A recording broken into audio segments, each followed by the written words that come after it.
This episode is brought to you by Portland Distro. If you like underground music, movies, and more, go to portlanddistro.com for licensed merch, vinyl, CDs, and more.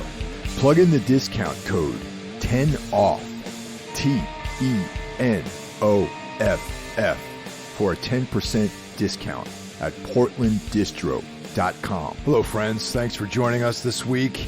Of course, you're listening to the Everything Went Black podcast. Welcome, Aaron Keay-Homma of Killitorous, my road brother. We spent a bunch of time on the road together recently. Of course, I'm referring to the Origin, Abysmal Dawn, Tombs, Killitorous Tour. Now, Aaron's going to get into a bunch of this stuff, but on that tour, Killitorous experienced a lot of trouble, man. A lot of mechanical problems, van failures, things like that. But they kept a stiff upper lip and showed up and made all the shows they could. They missed a lot, but they made a lot of the shows too, and I have nothing but respect for those guys. Above and beyond the respect I have for them just as being like totally sick musicians. But they wouldn't give up, and I have like such love in my heart for them. I knew these guys were having a hard time on the road, but I just didn't know how intense the story was going to be. And the story that Aaron is going to tell us tonight is filled with so much stuff that I had no idea was going on. It's a really incredible story, and I really can't wait for you guys to hear this. Before we get into that, I just want to thank everyone who has joined the Patreon. I'd like to thank Tina, a friend, someone who I know in real life, who actually joined. And she has joined the ranks of the very few women, very few ladies who are on the Patreon. So welcome, Tina. And if you want to get involved in the podcast, for as little as $1 a month, you can support the show, and that gives you access to all the bonus content. For $2 a month, you get the bonus content plus early access to all of the regular stream episodes. That means you get everything ahead of time. For $25 a month, that is a special sponsor-only tier that we just added. So you get an ad read custom, and you can do that for 1 or 2 months if you have like a project or a band or business or something that you want to sponsor, similar to what we do for our regular sponsor, Portland Distro. You can join up and get involved with that. And then in addition to your ad read, you get all the bonus content and all that other stuff. So enough of that. We're going to get on with this story. First of all, I have to say, I think congratulations. Is that in order? Yeah, but it's kind of old news, to be honest. You know, oh, really?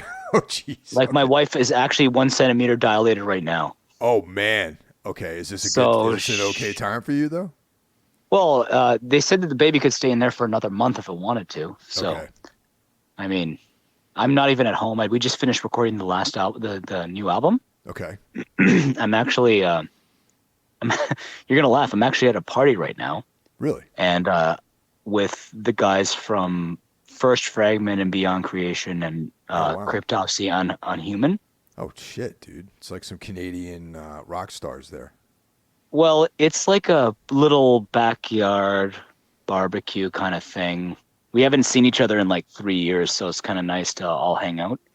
Well, that's cool. And it's kind of like a little powwow for the last time I'm going to be able to hang out before the kid arrives, in 2 weeks or whatever. No, totally, dude. But, I know I'm late to the game, but once again, just congratulations. And that's thanks, man. That's beautiful, man. I'm really happy for you. Yeah, she was super fucking stressed out the whole time I was on tour because like crazy shit just kept happening to me, and she's like ultra pregnant even at that point, Yeah. She was 6 months or 7 months at that point. So the tour, it was fucked, man, during the tour. So dude, that makes shit even more intense with the whole thing. Man. So I guess a lot of people didn't know. I think the guys in Origin kind of knew because some of us were pals from the old days, Uh-huh. And but it was like super stressful for her. Like, what could I say? Oh my God. But you know what we were going through, right? Yeah, yeah, and for everyone else out there that's going to be listening to this, let's give a little brief about this whole situation. So, you know, as everyone at this point knows who listens to this podcast, I just wrapped up a tour with Tombs, and we were out on the road with Origin, Abysmal Dawn, and Killitorous. And Aaron, you guys have all listened to the intro by now. So Aaron is the founding member and lead shredder in Killitorous, and we spent about a month on the road together. And it was an interesting tour because everyone was excited to get back out on the road, and it was a glut of other tour packages happening all at the same time. So I think we were following Rivers of Nihil basically by a week, and I think they were out with Fallujah, which is like they're pretty trendy bands, they're young and hot and they got shit going for them, whereas as like we're a little older, we're a little more grizzled, seasoned, we're seasoned. And I remember when we were talking backstage one night, I said, man, how long you been doing this? And I think you said 10 years or something, right? You said 10 years or 15 with the band. Tombs, And then I said, you're not going to believe this, but we've been a band for 17 years, and it's like all the bands on that tour have been around a long time. Even Abysmal Dawn, they've been around longer than us. So well, let me ask you about that 17-year career, man, because I like to think that I stay up on everything, but a lot of stuff slips by me. So how did the band start? Before we get into all the fun adventure stuff, I just want to get some background on the band before we get into all the fun stuff. Okay. Well, I was in a band before this band called The Kindred, which was at the time called Today I Caught the Plague, and we'd got I left the band, and as soon as I left the band, the contract with Sumerian Records went into play, and they had promised me that I was going to be able to play in a band where it was going to be like all the different styles that I loved, and there was going to be a shit ton of blast beats, and it was going to be like kind of death metal, but also kind of like progressive in a way, Sure. And I then we wrote all these songs, and I wrote a few songs, and they were kind of going more in the direction of more just progressive metal. And eventually a bunch of the guys ended up leaving and joining this band called Protest the Hero from Canada. Yep, I remember that band. So basically the band evolved into Protest the Hero, and that was my old band, right? And I was promised blast beats and chaos, Dillinger parts, and I was lied to. So then I started my own band. And after I started this Killitorous band, which was like a band that I wanted to start to kind of keep the noise core, grindcore, deathcore, all these different styles of music kind of going. And our main influencers were bands like, Psyopus, Cephalic Carnage, I Wrestled the Bear Once. And these are all bands that they basically don't do anything anymore. And it was a style that we really wanted to kind of replicate and be involved with this chaotic style of death metal. And we took too long to make our albums. We kind of liked partying more than we liked playing music at the time. And we did a couple tours, and then we kind of disbanded for a while. And I joined another band on Unique Leader Records called Immersed. And then I ended up joining Vital Remains shortly after. And then after I left Vital Remains, I did Annihilator, and kind of somewhere in between there, I restarted the band with a really solid lineup. I had guys from Suffocation, guys from First Fragment, guys from Cryptopsy, and it was we were doing good things. But to be honest, we weren't ready for the tours we were getting put on. Even though we were all from these already successful bands, but together we were kind of toxic. We, like I said, we liked to party more than we liked to play music.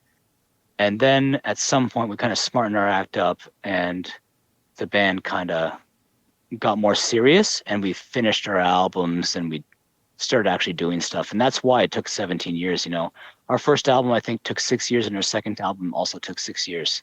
So that's 12 years right out of the way, Damn, that is quite a bit of time to spend on, putting a record together.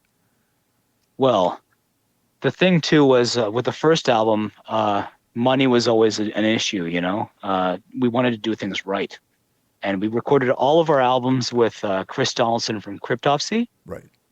and I kind of co-produced with him. But in the end, it was like we're kind of only starting to make our mark in the last 2 years since our last album came out. Although our most successful songs, are from the first album, is just really because they've been out for so long. And then that brings us to at the timeline now where you and I met each other on this Origin tour, which is before this, we've only really done 2 other high profile tours, one with Cryptopsy, one with Gorod. And right before the pandemic, we were supposed to tour with Origin, Beneath the Massacre, and Defeated Sanity. Oh, wow. That would have been great. Yeah. And I think that's why, and it got canceled because of the pandemic. And I think that's why we got on that tour with Origin. They probably felt sorry for us in some way, which is generally the case with Killitorous because we end up, breeding chaos around us, constantly.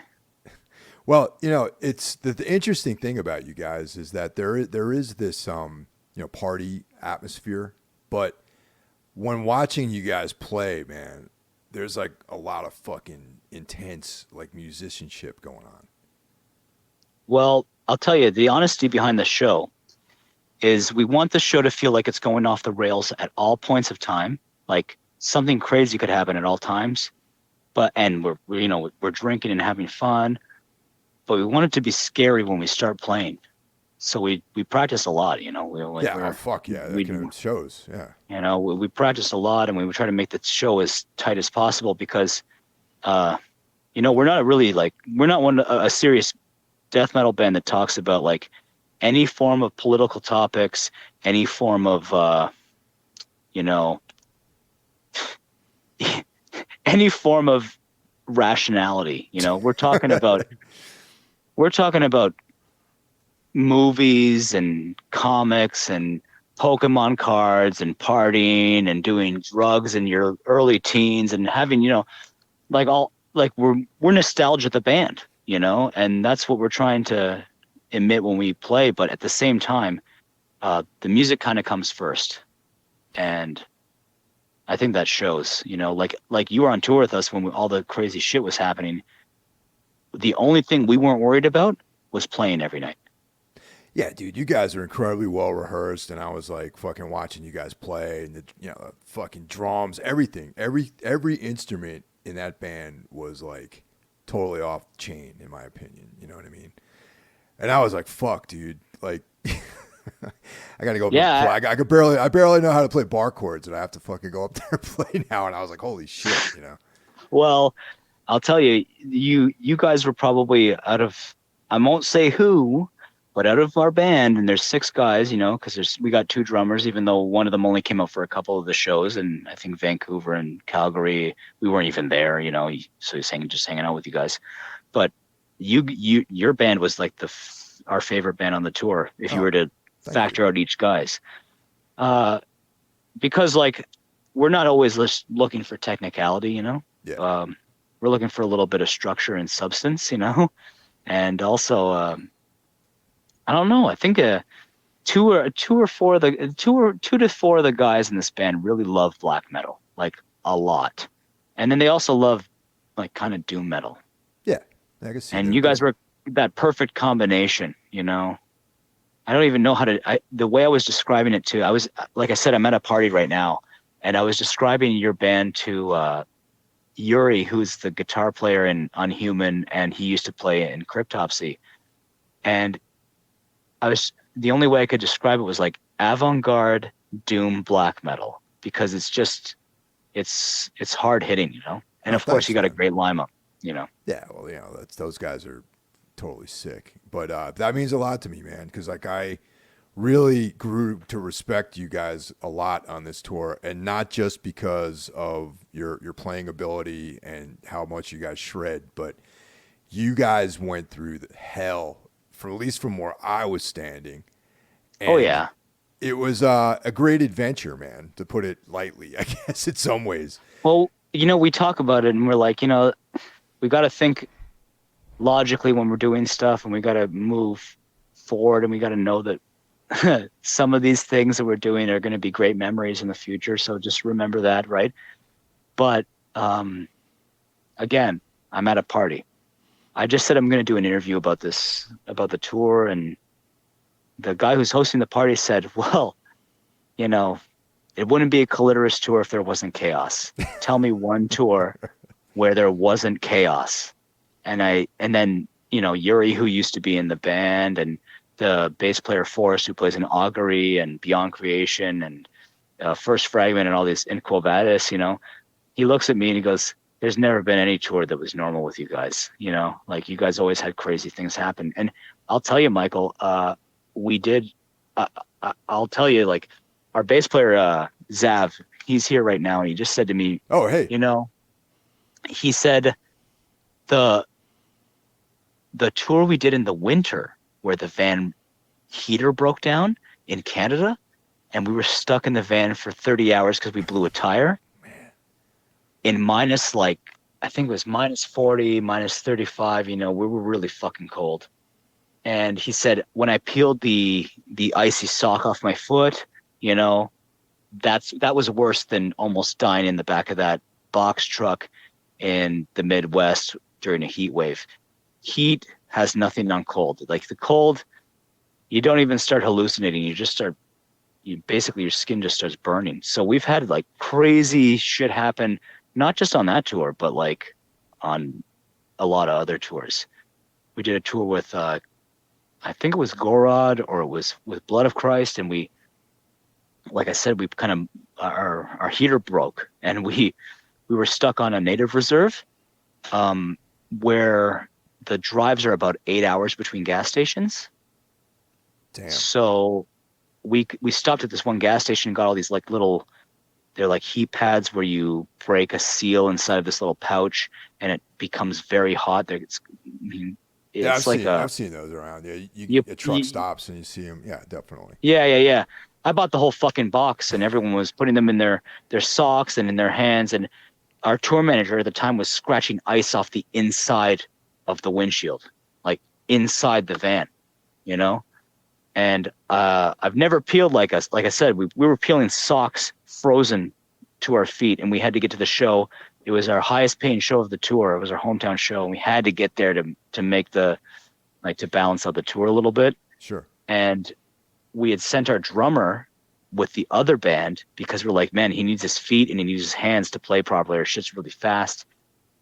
And I think the guitar players can survive as long as we keep our hands safe, I had frostbite on my feet after that tour. So as crazy as you think that the shit we were going through on that tour was, the reason why we were in such good spirits is because like 2 years ago, right before the pandemic, we had gone through a tour that was even way like crazier nightmare hell than that. That's heavy, man. I obviously had no idea about any of this stuff. You know what I mean? That with this like, Arctic, hazard tour that you were talking about. Oh yeah. We were only about 8 or 10 hours away from being in the Northwest Territories, which is on the same, like altitude level as Alaska. Damn. I didn't realize you can tour all the way up there. Hey man, you come to Canada with us sometime. I'll show you these places, man.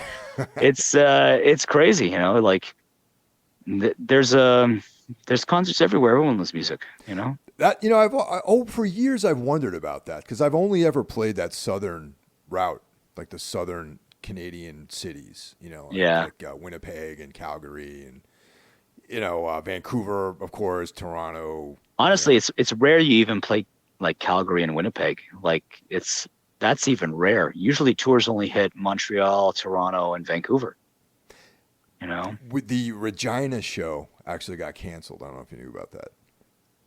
Well, I know that show was a bit weird to begin with, and every time we play Regina, it's a bit strange. But there is a scene there. I know that. Like we played there a few times, and it's been pretty crazy. But the real scenes are in Vancouver and in Ottawa, Toronto, and Montreal. Um, the unfortunate reality, though, is we missed all those shows. Yeah, dude. Yeah, let's Because talk a little bit about that too, because like, you know, we start the tour in Albuquerque, New Mexico. You know, everyone's happy and excited. You know, you guys drove a long way. We drove across the country to get there, and you know, Origin had been on tour for a few weeks. You know, maybe a while actually prior to that. yeah, And they've been on tour with Misery Index and Wolf King. yes, and Abysmal Dawn just had a quick ride out from L.A., so we all met up. And everyone, you know, everyone's in good spirits. The show was a little ropey, you know, whatever, but it is what it is. First show, Albuquerque. And things were going along pretty well for everyone, I thought. And then you guys started having trouble with the van. Oh, big time, yeah.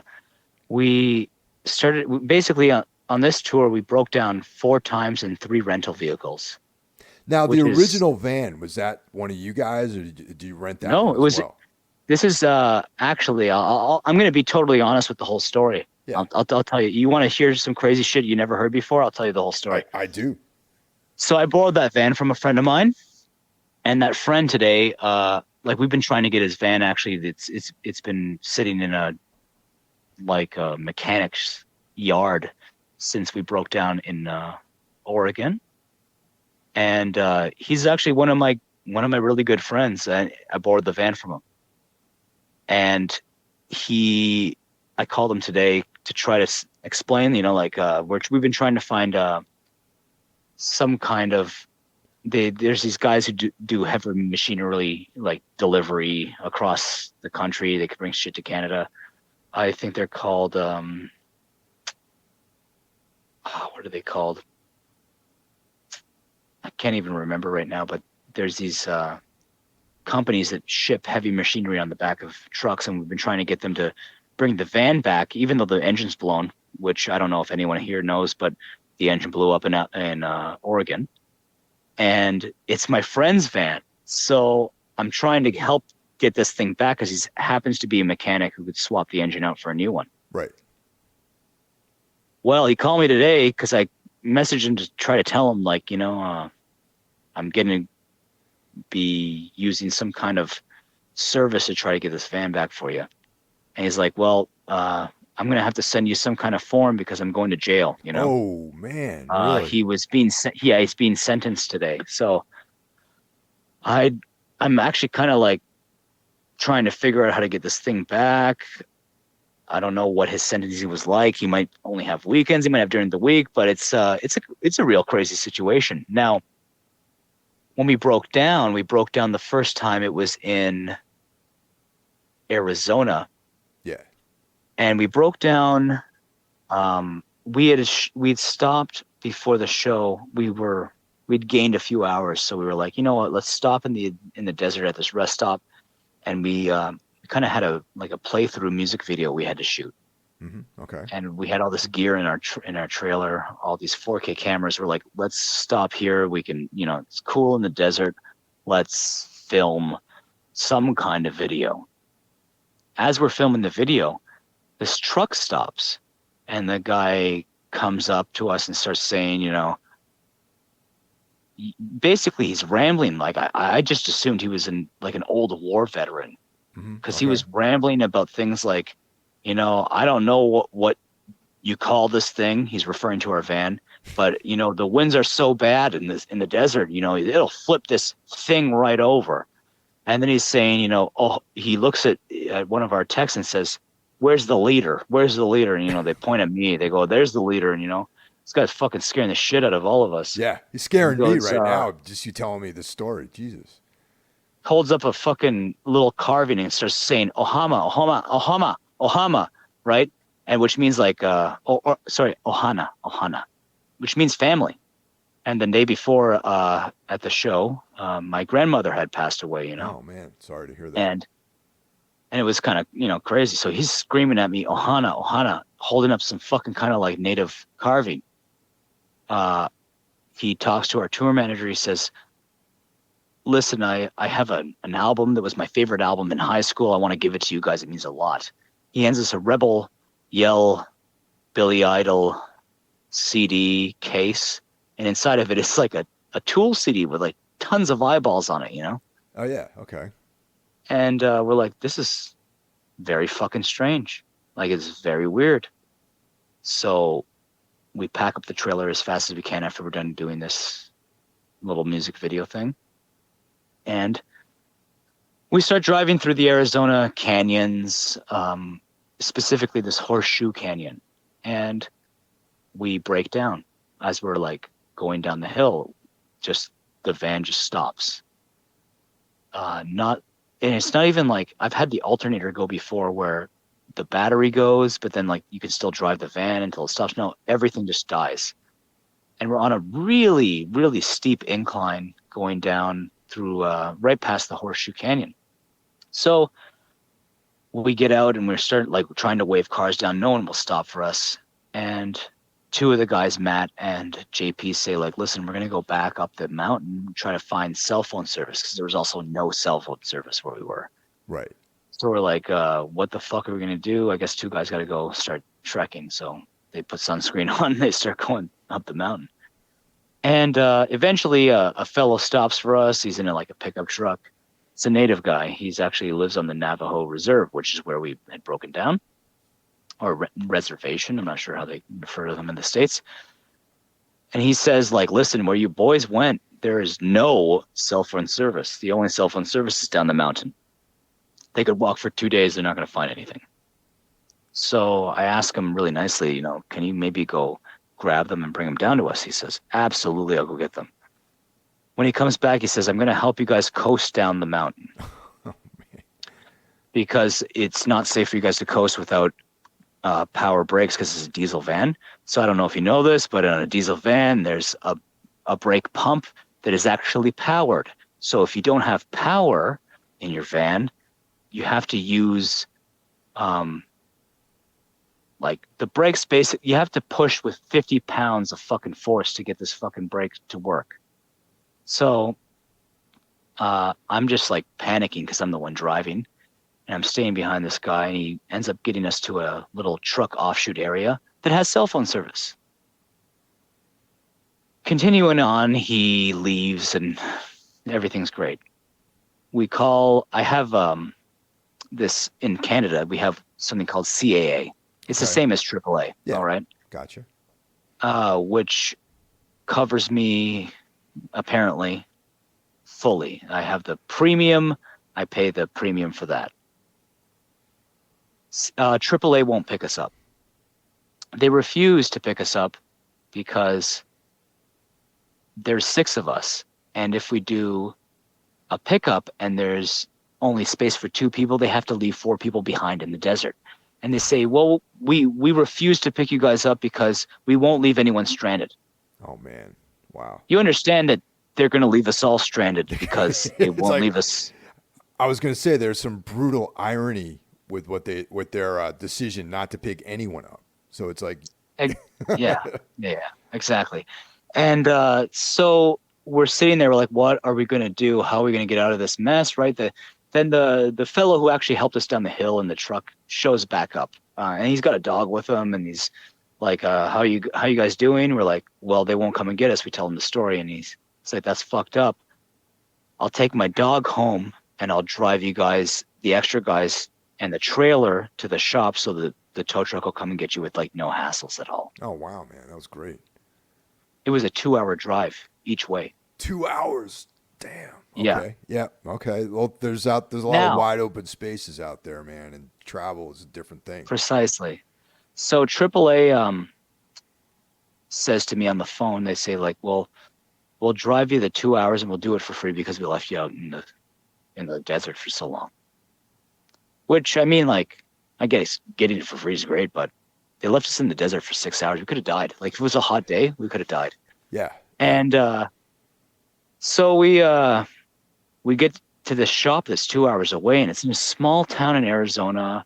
I can't even remember the name of the town, and it was kind of like on the water. So wherever there's a river, there's like, this is where this little town was. And we get into the shop, and oh, by the way, the last guy who helped us, his name was Major, and he's an awesome dude. It's a side note. So he drives the 4 of the guys, and I'm in the tow truck with this a total lunatic of a human being who's driving the tow truck, right? And we get to the mechanic shop, the only mechanic shop that's open, and they say we're going to stay open late to help you guys. Okay, great. And we kind of form a friendship with these people to the point where they're like, listen, we can't get the part to your van, but we have found it. We found one in Glendale, and we'll take you in our tow truck and our truck to Glendale in Arizona, which is another 2 hours away. Man. Okay. So I say, well, you can't take the tow. Like you can't, on the tow truck, you can't put the van and the trailer. And she goes, I know. I'll take the trailer on my truck and you guys will all sit in the van on the tow truck. Okay.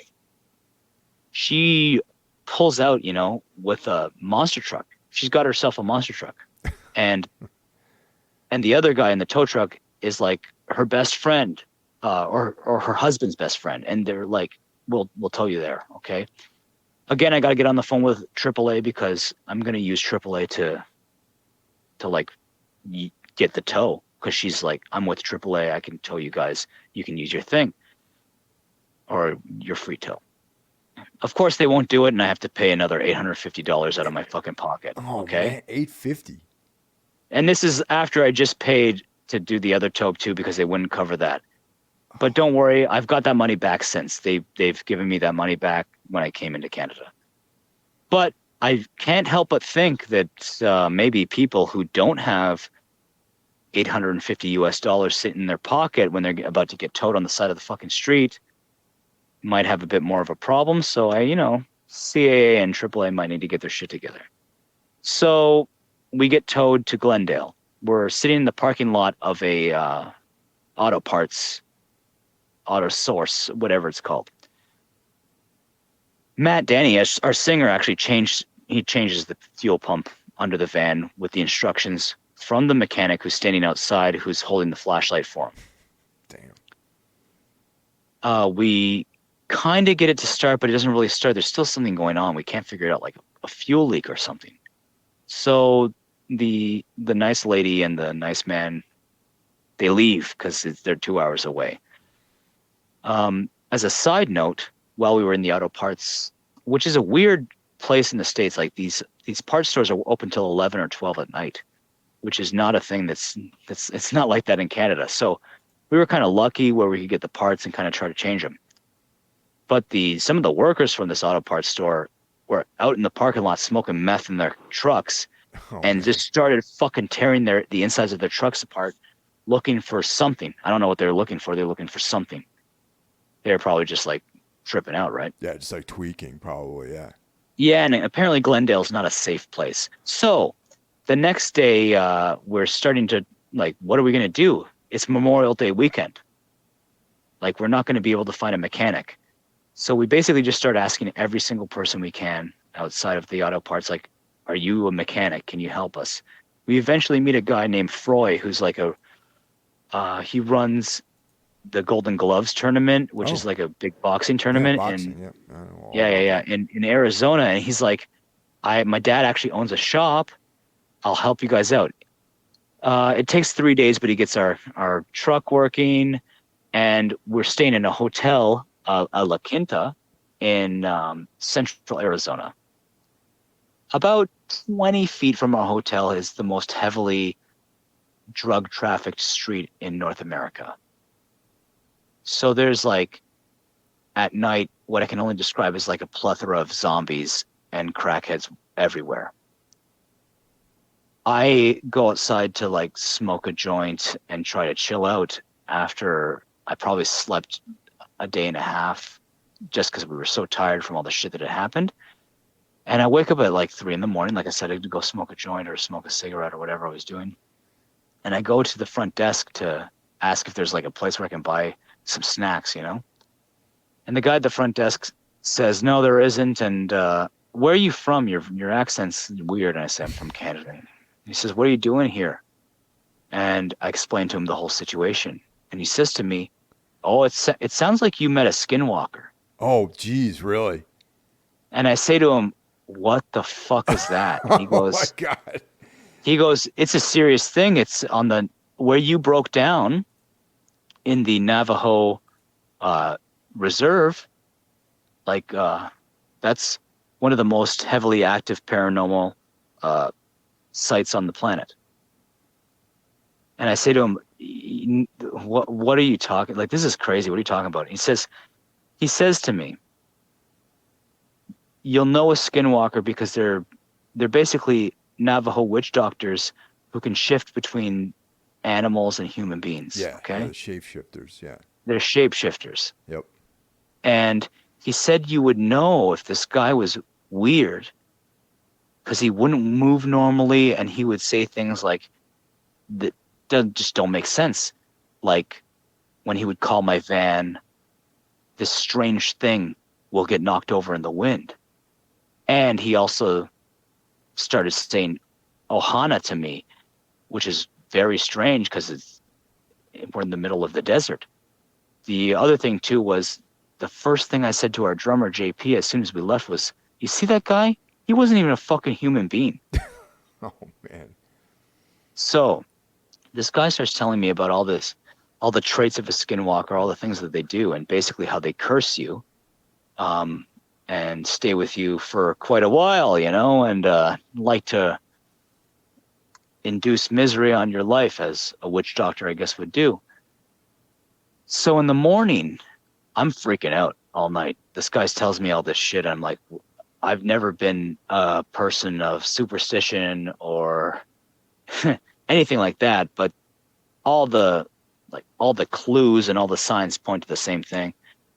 So I wake the guys up eventually and I say, like, listen, you guys got to hear what I just was told about this skinwalker. And then they start freaking out because they're like, that guy was totally a fucking skinwalker. What is going on, right? And then, of course, some of the guys don't believe me, so I take them to the front desk. And the first thing that happens when I go to the front desk is the fellow who was telling me all this points at a random person in the line for the breakfast, because the breakfast area is right there too at the hotel, right, and says, these guys met a skinwalker in the Arizona desert. And the guy just says, oh, you guys are fucked. Oh man. And all the guys are hearing all these like stories about this shit, and they're like, what the fuck? And then here's the weird part is then Matt Denny, our singer, says to me, I didn't want to tell you this, but the fellow who picked us up, Major, told us he was like a shaman. And he was telling us about all this shit. And then I looked up on the internet about Navajo shaman. Well, they always travel with a dog because the dog's supposed to test if the people are evil or not. This guy was traveling with a dog when he came back to see if we were evil or not, And he told Matt that he was a shaman? He told Matt, yeah, because he was explaining as he was driving Matt to the mechanics, because me and JP were driving with the tow truck guy. He was explaining all of these Navajo rituals the entire time, all the way back. Everything. Like anything you could talk about in terms of historical landmarks or strange paranormal activity, he was telling Matt Denny about. And then he said, and he goes, you don't want to hear this, but the guy said to me, you need to find some white sage. Well, that chick with the monster truck, her name was Sage, and she was the whitest chick we've ever met in our life. But I think he actually meant like the plant. Of course. But no, I got you. Yeah. The circumstances are, and she was the only person to save us, So we're now at the Froy with the Golden Gloves, and he's got us at his father's shop, and they're self-proclaimed Mexican immigrants. Okay, they've got over the border, and they've since, I think some of them were born over the border, so they ended up being able to get citizenship or whatever. They're not really necessarily able to fix the van that day, but we're also kind of scared because we have to leave all of our stuff at this complete stranger's shop that we literally met in a fucking parking lot. Yeah, I could see where that would be concerned about that, definitely. And we're not far from the Mexican border, and as you know, things can go missing and go over the border pretty easily, Yeah, So we're kind of freaking out. We're staying in this hotel. And then he finally calls and says, I've managed to fix your van. And we're like, what the, oh my God, this is crazy. Like we're going to be back on the tour. We get the van, everything's honky-dory. We get to San Francisco. Mind you, it cost us $3,000. Okay. Now there were 4 shows, I think, that you guys missed. Yeah, we were 3 or 4 shows missed at this point because it was the Memorial Day weekend. We couldn't get parts, we couldn't get shit. We got back to the show. I think the show we returned to was San Francisco. Yeah, because I remember seeing you guys at San Francisco. Yeah. Now, on the way to San Francisco, because it was we had a long drive to catch up, we had to stop in Sacramento to grab our booking agent. And he jumped in the van, and he was supposed to get out in Vancouver when our second drummer was supposed to get in the van with us. And we were telling him about the curse and about all this shit that happened. He's like, yeah, whatever. This is bullshit. Right? You guys are just crazy. So we play the San Francisco show. Everything's fine. As you know, we were all having a good time. But then we break down again on the way to Oregon, or on the way to Portland, I think. Yeah, Portland was the next day because there's always that lovely 12-hour drive after San Francisco to Portland. Yeah, yep. Precisely. And we break down. We can't believe it. Like, we just put 3,000 into this van. Like, what the fuck is going on? It just so happens the guys in Origin were behind us when we broke down. So they're like, stop and try to help us. And they're like, you guys better call someone, you're fucked. So I called the AAA again. They come and get us again, but they charge us another $450. So we're like, the tab is getting up pretty high, okay? And we're like laughing because, like, what the fuck is going on? Like, how does this happen? We get towed to another mechanic, and they say, like, we're actually closed for the next 3 days, and we're the only mechanic in town. We're like, all right, you can't just, like, look at the van and tell us if there's something wrong, right? They're like, no, the mechanic left. Like, you're going to have to wait till whatever day. So we spend 3 days in Oregon, which is, like, reminiscent of Canada in certain ways. Like, there's dispensaries everywhere. The bars are really cool. We were having a good time hanging out. Actually, we were at a bar, and these 2 dudes gave us, like, 3 ounces of weed out of the trunk of their car. Well, they were, like, falling all over the place. It was very surreal. And, like, we're pretty sure they were demons, but we'll not even get into that, you know? So they gave us 3 ounces of weed. So we're okay for the next few days in this shitty hotel. Actually, fun fact, when we were in that hotel, JP met a girl on Tinder, and he was able to get a sweet BJ and get us all sandwiches. Nice. Which was pretty nice, you know? But we basically went to the shop on the Monday or the Sunday, whenever they called us. And they said within 10 minutes, they were able to look at this van and say, like, the engine's blown. Like, something catastrophic has happened. The exact words were, this engine has experienced catastrophic failure. Like, something bad has happened. So there's metal shards through the engine and everything. So we're like, okay, so we got to leave the van. So we spend the next day and a half trying to find any form of transportation because everything is rented. Everything from Vancouver to Seattle to Portland, even further south, is rented.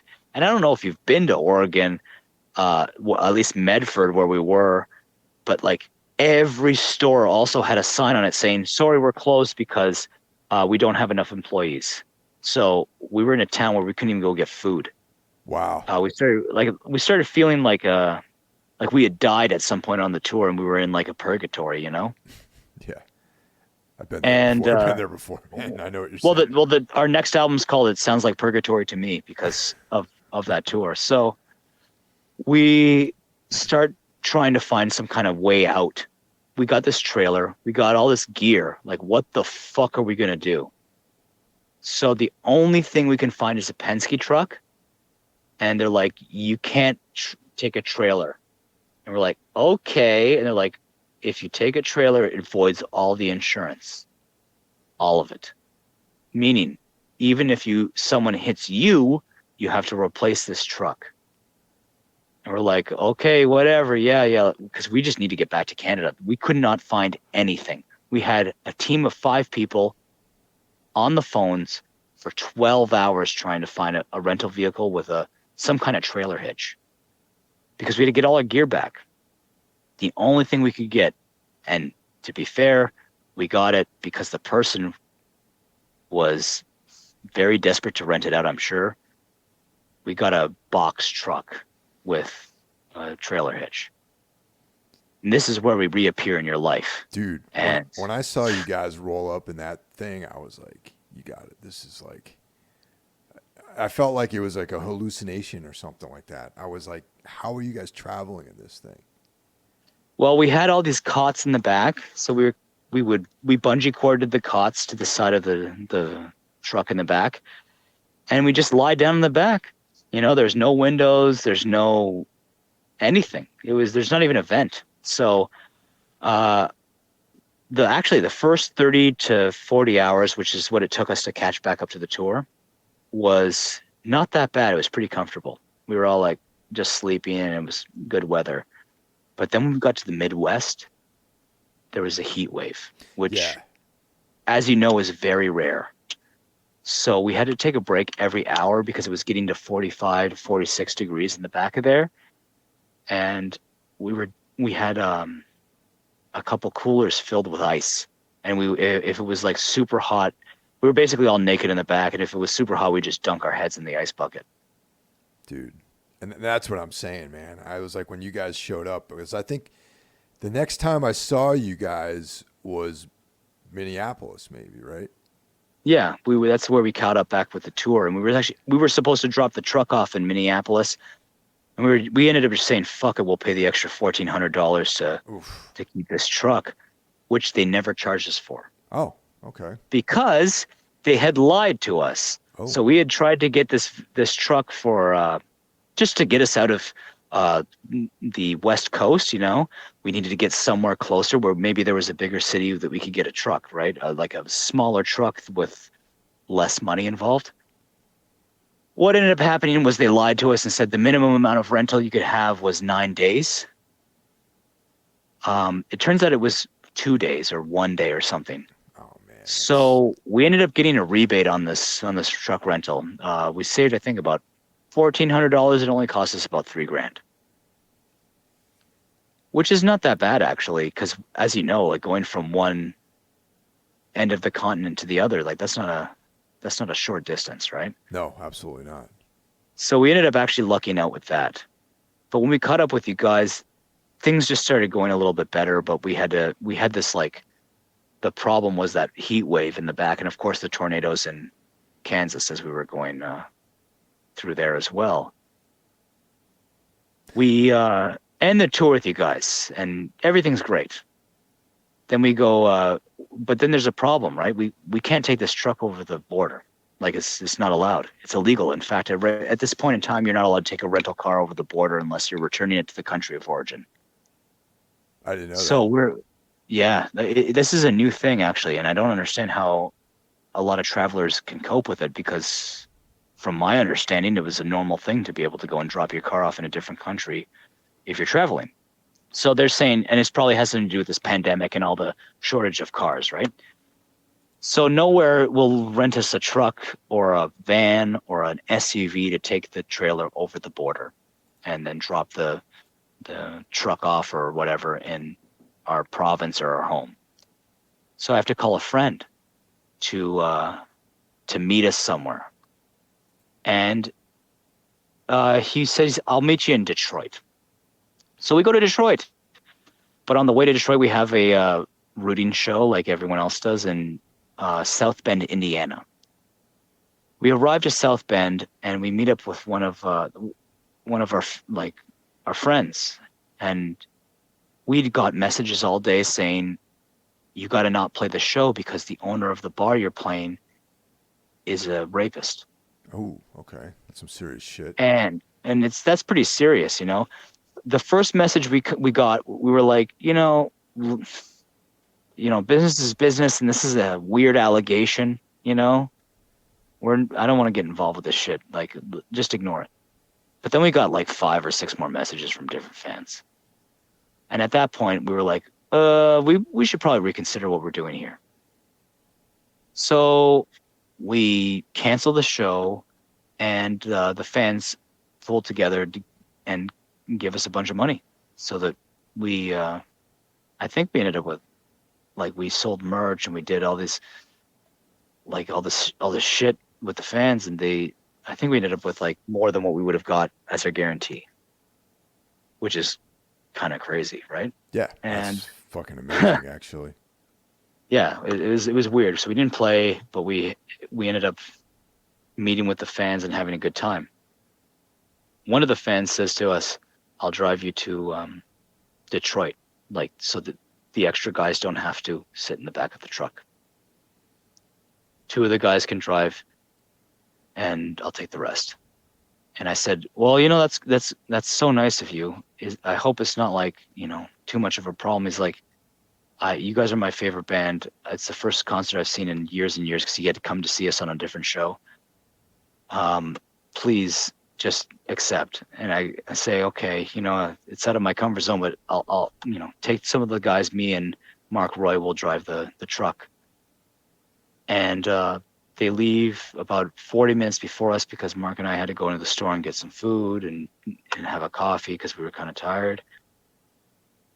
And we'd reserved a hotel. So we were like, finally, we're going to be able to end this tour on a good note. We'll get a hotel. We just got a bit of extra money, even though we didn't play the show. There's no load in, no load out. It was kind of like a nice way to end. And we're about a half an hour, 45 minutes away from the van in front of us, and one of the tires on the Penske truck exploded. Oh, man. And I had to pull over, and I don't know if you guys, if the listeners remember right now, you're not allowed to have a trailer on a Penske truck. Yeah, that was from the earlier on. Yep, that's. And 2 guys can't lift the trailer alone when it's fully loaded. So I had to call them and tell them, and they're like, yeah, just call Penske, they'll come fix the trailer. I'm like, yeah, that they will do that, but we have to get the trailer off first. It's like, oh fuck. So they have to go back and meet us at a rest stop. They have to drive backwards an hour. By the time, we get the trailer off, call the fucking Penske, it's about 2 a.m. They don't get the tire fixed till 4:30. Like, we're not going to the hotel. So we booked the hotel for no fucking reason, and we have to, even though we have tried to avoid it in every way, sleep in the back of this box truck again. So we sleep in the box truck again, go meet my friend who has been waiting for us in Detroit in a parking lot close to the Penske drop-off. We drop off the truck in Penske. They don't charge us an extra $1,400. Thank fucking God. I can't even believe that happened. So we're very lucky. We go over the border. We play another routing show. It's a festival. The festival has yet to pay me for the festival, because we got in an argument with the sound guy, who turns out to be the owner of the venue, because he wouldn't let us line check. And as you know, we play with like click tracks and samples and stuff. Yeah. Like, you can't do a set without hearing what's going on. And every time we asked for a sound check, he would just boost up the music louder and louder. The house music, which was at the time EDM music before a death metal band plays, right? Perfectly appropriate. So we still yet to get paid for this show, which at the time we were like, wow, everything's going great. Like, nothing bad is going on. So when I got home, eventually I was like, oh, they're not giving me the guarantee what's going on. So I'm having to take this promoter to court right now, actually. Which is going to be easy, because our managers told us we will win, because they're not paying us for no reason. Basically, it's like telling someone to build a deck, and then you say, well, the guy's building the deck says, you're a jerk. And then you say, well, you built the deck, and now I'm not paying you because you called me a jerk. Like, that's still not allowed, Yeah, it's pretty cut and dry. This guy owes you the money for sure. Yeah. So we're still owed the money for this tour date, which was a festival, probably the biggest festival in this city. And I don't want to get into it too much, because I'm going to be taken to court, and if I start badgering them on a podcast, I'll probably not have too much of a leverage on my side. So that happens, and this is after the rapist night where we had to cancel the show because of the rapist. And then the next night, we have our last show. It's in Quebec City, outside of Quebec City in a town called Trois-Rivières. We get to the venue, and again, we start getting messages from these fucking fans who are saying the opening band is a Nazi band, so no one's coming to the show tonight. And we start getting messages from like 30 or 40 fans. We're like, what the fuck is going on? So I show the promoter. The promoter freaks out immediately, and I just grabbed this Nazi band's merch and shit and just threw it out the fucking front door and said, "You guys aren't fucking playing. This is crazy. What is wrong with you guys?" And apparently this is a band who's like, throwing out the Zig Heil on stage. Oh wow! Like, how did this go unseen? I don't know. The curse is real.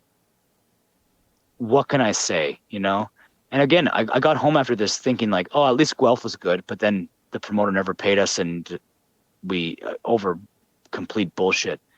So all I have to say is that I'm never, ever fucking going through the Arizona desert, like, ever again. And I might agree to do a tour there.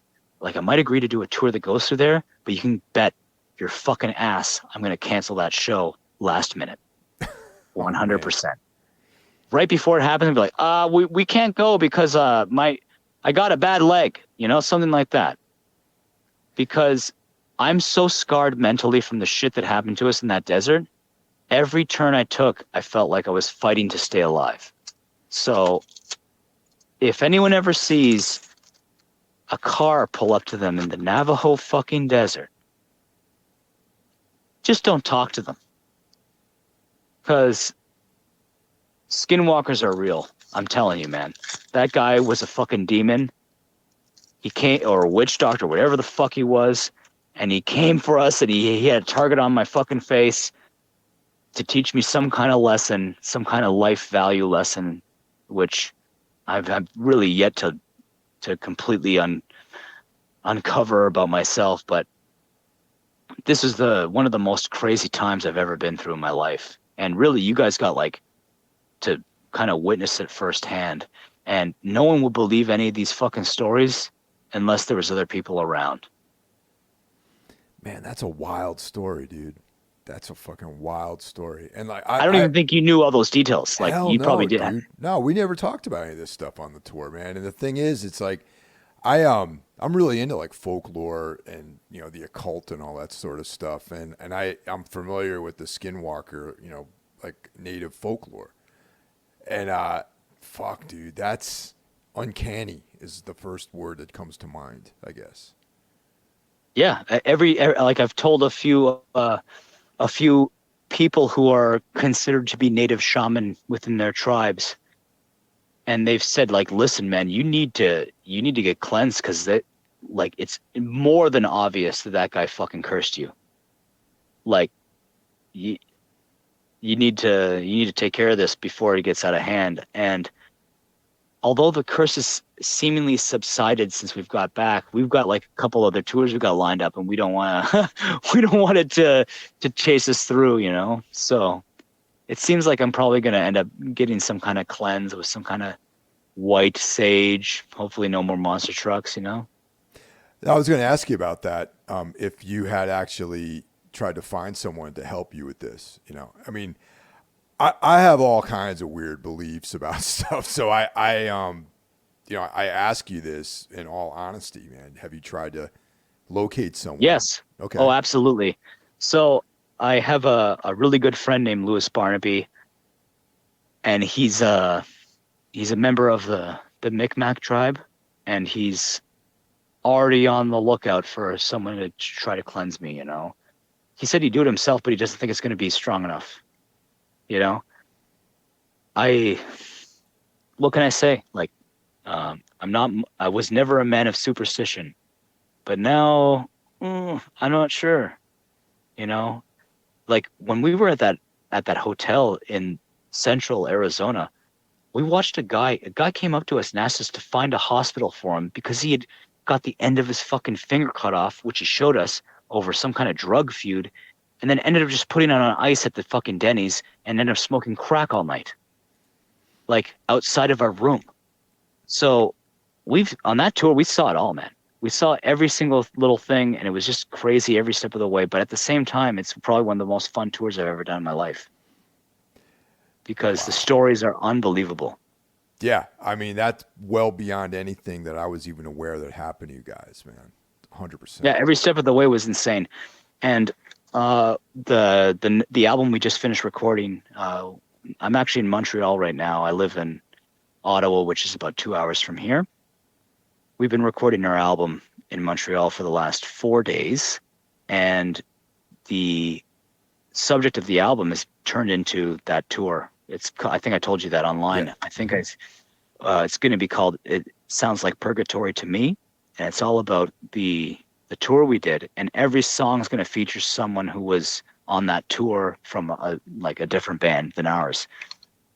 And before going into this tour, we had a completely different subject matter, and the album was basically already done. And as soon as the tour was over, I looked at Matt and said, you know, we gotta rename the album. We gotta write this album about this tour. This tour is fucked.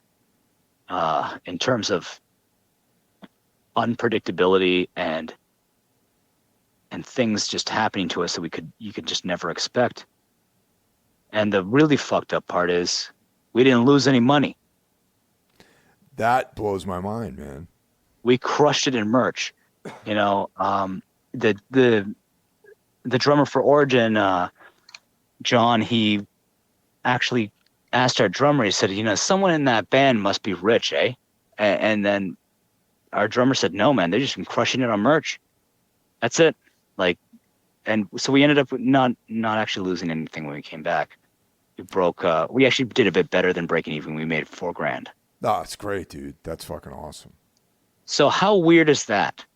Imagine how well we would have done had all the $12,000 to $15,000 worth of bullshit hadn't happened, right?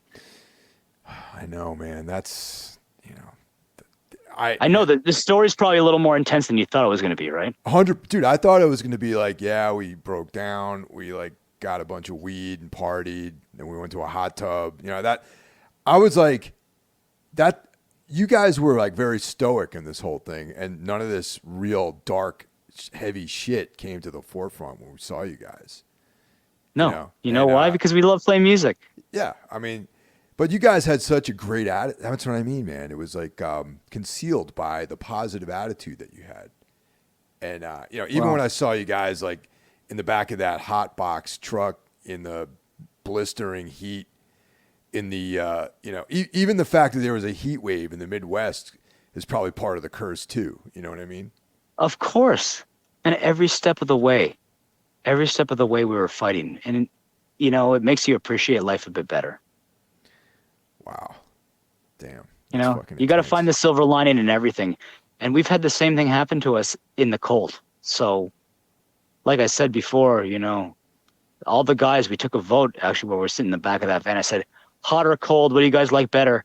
And this is after 2 hours sitting in the back of that thing, 45 degrees, and we haven't had a break yet because we got stuck in Chicago traffic. And everyone raised their hand and said cold. So, you know, comparatively to some of the other tours, we didn't suffer as much. But like I said, you know, it feels so good that the only thing we didn't have to worry about was playing music. Because no matter what happened to us, we're like, at least we know when we get to the venue, we're just going to play our set properly because we practice so much, and that's what we're here to do. You know? Yeah, I mean, you guys killed it every night, man. You know, for sure. You know, it never. Any of the hardships that you went through never were carried on stage. You know what I mean? Well, unless I talked about it in between the songs, which I did a little bit. Yeah, but I mean, as far as like it didn't affect the performances, is what I'm trying to say. Yeah. If anything, it made our performances better. Paul from Origin was telling us, you know, like you guys just every time you guys go through something, your performance gets a little bit crazier. You know, and I'm saying, well, how much more shit do I got to go through? You know, like how crazy is it going to get? You know, so, but it was a great experience. Like I met you, I met so many good friends, you know? Hell yeah. Absolutely, You man. know, like you and me are going to be friends for life, man. The shit that you watched me have to fucking deal with on that tour, we're going to be getting beers until the day I die. That's That's it. right. It will be like some old men, like out on the porch, talking about the Skinwalker curse. And I'm not a man of superstition, but I'm questioning some of my beliefs after that tour because, like, we were convinced at one point. We were looking at each other like we died on one of the first nights. There's no way any of this shit's real. Like, it's just not possible. Like, I watched a guy with his fucking finger cut off ask me where the nearest hospital was. I The desert I is such a spooky place, man, especially at night, you know? I don't think that there's been enough like media, movies, high budget films about how fucked up the desert is. Like, there's Fear and Loathing in Las Vegas. There's maybe some other like City Slickers is kind of like in some rough areas, but the desert's a fucked up place, man. Like, paranormally. I never really knew until the shit we went through, but we all voted, man. We're never going through that canyon. We're taking the long way next time. Like, Dude. it's crazy. I mean, I don't know how deep you are until like that. I mean, I love all that stuff, and there's a couple of documentaries about skinwalkers.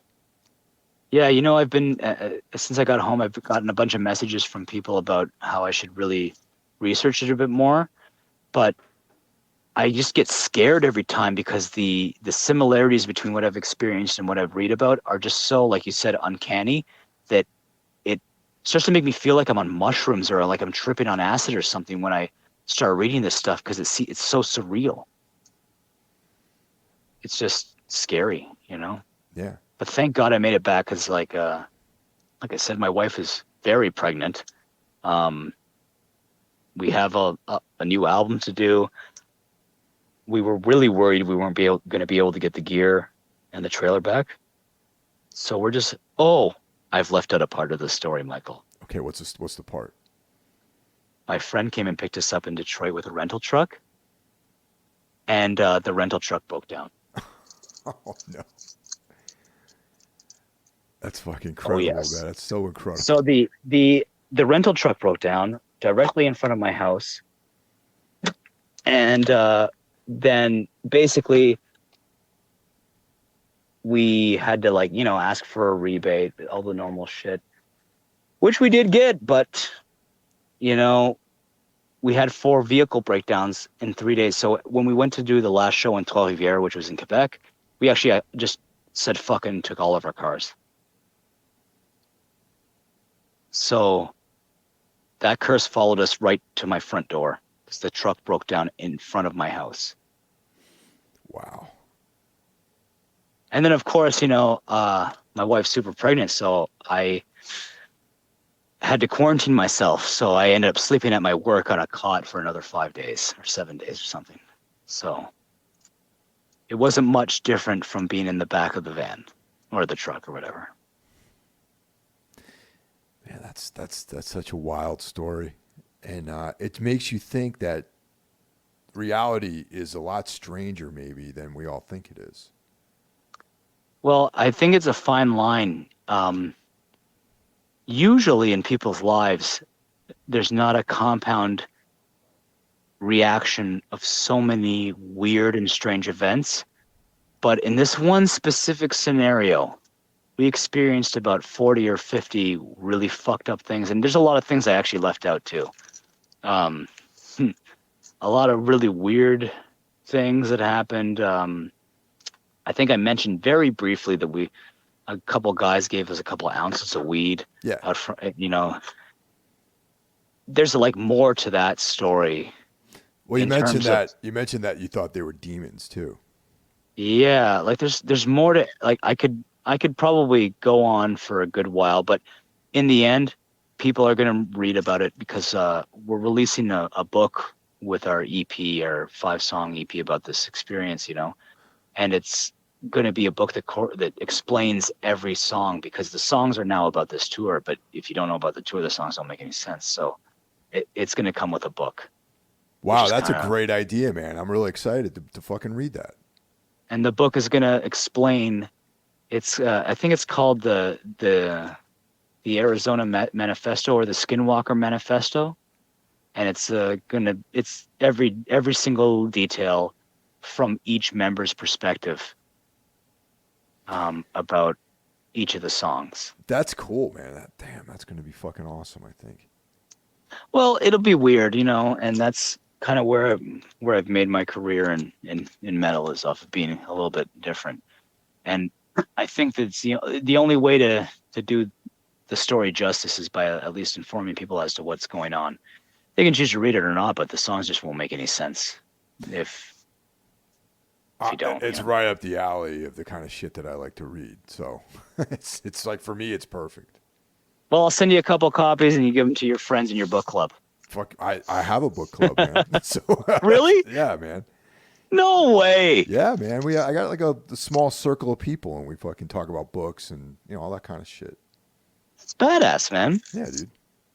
Well, I'll definitely send you a couple copies then. Hell yeah, man. I'm not even joking, Oh, fuck yeah, dude. I am, after hearing this story, I am like intrigued by like what more details are going to be in the written part of this thing, and I'm fucking so looking forward to it. There's, it's every single day on that tour, I woke up with the mentality like, oh, at least the crazy part's done. And then it would just get even more fucked up. And I was explaining to the guys in Cryptopsy, or at least a few of the guys in Cryptopsy yesterday, and they're like, man, I don't know what it is with you and touring, but like crazy shit just happens to you on tour all the time. And same at this party I'm at right now, they're saying, like I said earlier, it wouldn't be a Killitorous tour if it wasn't crazy, chaotic, and when is a Killitorous tour ever gone normally? Well, never. So at least it would feel wrong if we didn't have something weird happen. So, I mean, so maybe it's a little bit pseudo-masochistic, but I mean, we kind of like it. I don't know. Maybe we kind of ask for it. I have no idea at this point. I don't know, but you said it yourself. We looked like we were in good spirits the whole time. Honestly, we were having fun. I don't know if it's, I don't know.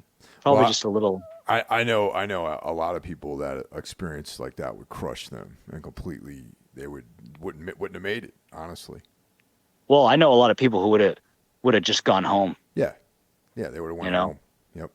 And the thing with us was we had our gear in that trailer, and the way home was to the shows. So we had to do it. And the second we got to the first show in Minneapolis back, we were like, we were thinking maybe we'll drop off before Kansas because it's a bit of a long drive. We're like, fuck it. We came here to do our job. We came here to put on a good show, and we're here now. Well, let's just do the rest of the fucking tour. That's what anyone who cares about music would do. Hell yeah, man. And if you can't handle that, then, well, I mean, it's rock and roll, baby. That's what it's all about. If Metallica did it, I can do it. That's it. You were saying that you were still working on the record, right? Or is it done recording? I think I'm confused. The drums and the guitar are done. Okay. So all right. Right now we're doing bass and then we're doing vocals after, but the hardest parts are done. Yeah. So the drums, guitars for sure, man. Definitely the drums. And it really hard. Like we just did 4 days of drums. I've had the guitars finished for about 2 weeks, and I'd been working on the guitars for about 2 years since our last album came out.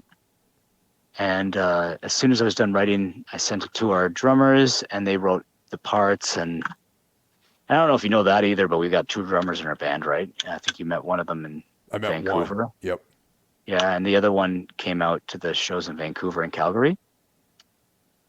And our other drummer, our JP's the one we tour with. Our other drummer is named Jack, and he actually won world's fastest drummer at NAMM. He's an extraordinary musician. We're very blessed to have all these people in the band. You know, I can't even believe it. You know, When's the record coming out? Like, when do you guys think you're going to get the record out? well, we have a tour lined up in March that hasn't been announced yet with Gorod and Cognitive. Okay. I know. We're hoping we can get it out at that point. Also, Flub's on the tour, which is they're a good band. They're on the a label called the Artisan Era. They're like a technical progressive band. Mm-hmm. But and then we have a couple other things in the works for like Asia and Europe. But we're trying our hardest to get this album out before the tour, or at least during the tour, right? So, you know, the last album took me 6 years. This one took me 2 years. So either way, I'm happy. You know. Yeah. Well, thanks. Do you do a lot of your own? Do you do a lot? I'm sorry to keep you going here, but do you do a lot of your own recording at home? Demos. I don't record like the actual records. I would record in the studio. Like Yeah. I mean, there's some stuff in the demo that makes it to the final record. You know, there might be. I mean, basically the stuff I record at home is a demo with a click track, and most of the time we just take that very same session, blast out all the demo tracks, and if there's anything in there that's like usable, like some sort of guitar thing or whatever, we'll use that same session to record the actual thing, you know. And you'll keep like DIs and stuff in reamp, or do you keep? Yeah, we always reamp everything. Yeah, same here. So I've been recording our last albums at my house, which is why this next album took me way less time, you know. There's a lot to be said for working at home, man, for sure, I think. Pandemic, I had to. There was no way I could get into a studio. Yeah. And the other thing was my producer refused to like record my guitars. He's like, you take too long. You're too intense in the studio. I'll teach you how to do it at home, because I had no idea how to record. So he just taught me how to record it at home. And that that's kind of funny, actually. But so you just send him the DIs and he reamps everything. And he reamps everything, yeah. And we co-produce everything, which is really fun, you know. That's a really cool way to like paint with music, you know. That's the way to do it these days, man. It took a while to convince me that reamping was like, you know, the way to go. But I'm all about it now, man. You got so much more control of your sound, and I don't know, I like it. It's perfect. It's the perfect use of technology. As long as you can get a good performance, and as long as the performance is genuine and not bullshit punch-ins, then of course, it's a great thing. The worst is when you hear bands and you're like, whoa, these are a lot of punch-ins. You know, I can hear its punch-ins, you know? Yeah, I know exactly what you're talking about. You hear some of these like super tech bands, and it's like, you know, yeah, of course they can play that stuff because it's all punched in. Yeah, of course. And like, that's the only thing that pisses me off about technology is that you know, I basically record like it's tape. So I'll do like long sections or whatever. Mm-hmm. But the reamping, man, that's a lifesaver. Wow. Like we used to have to be committed to the tone, you know? Now at least you can get the performance down, and then the tone, if it's fucked, you can fix it, you know? Yeah, when the times we work with Eric Rutan, we would always have a DI, but we would also amp up mic up the amps rather. And of course, man, Eric's old school. Yeah, he wants to do it the badass way, you know? Yeah, and it would be a blend. You know, we would reamp everything. Like maybe some songs it was all DI, some songs were amps. You know. But it's nice to have that option, right? Absolutely, man. You know. But yeah. Anyways, all this shitty nerd talk will stop. You know, this has nothing to do with the curse. We should be talking about this on the phone after the fucking thing's done. So, so let's not give away too many of our at home reamping voodoo magic secrets. You know, we record everything the first time, one take, live, the whole band together, live, everyone together, one mic in the middle of the room like the Beatles, Phil Spector. Yeah. But thanks for that story, man. That was quite a story, I tell you, Aaron. Yeah, you know, amazing. I actually have two people outside of my. I'm doing this interview in my car right now because I'm outside of the venue, so the party where the venue where the party's at. Okay, and I've had one of my best friends, Barry, knocking on the window saying, "Come in and tell the story," because they're waiting for me to go back in and tell the exact same story because they've been waiting for about a month since I got back, 2 months, to hear this insane story. You know, dude, you got to give them what they want, man. So I'm about to go tell the exact same goddamn story, and I'm at the point now where the PTSD is not as bad. So yeah, fuck yeah, dude. I totally understand that, man. So I can tell the story a few times in a night and not lose sleep over it, you know. Dude, before you go, Hey. what's where can people find you, man? What's like just the links if they want to follow the band, they want to go to your Bandcamp, like all that kind of stuff. Well, you check out Killitorous on the internet, check out Annihilator on the internet. My name's Aaron, my last name's Homma, and I like to play music, and y'all are welcome to follow me around. In the end, you're gonna see me no matter what because I'm kind of all over the place. Thank you so much, Aaron. I appreciate all this, man. Thank you. Thanks, Michael. We'll be talking soon because you got to do those guest vocals on my new album. So it would be my honor, man. I'll talk to you soon. Take care, Thanks brother. so much for having me. Absolutely. Cheers. 30 minutes and a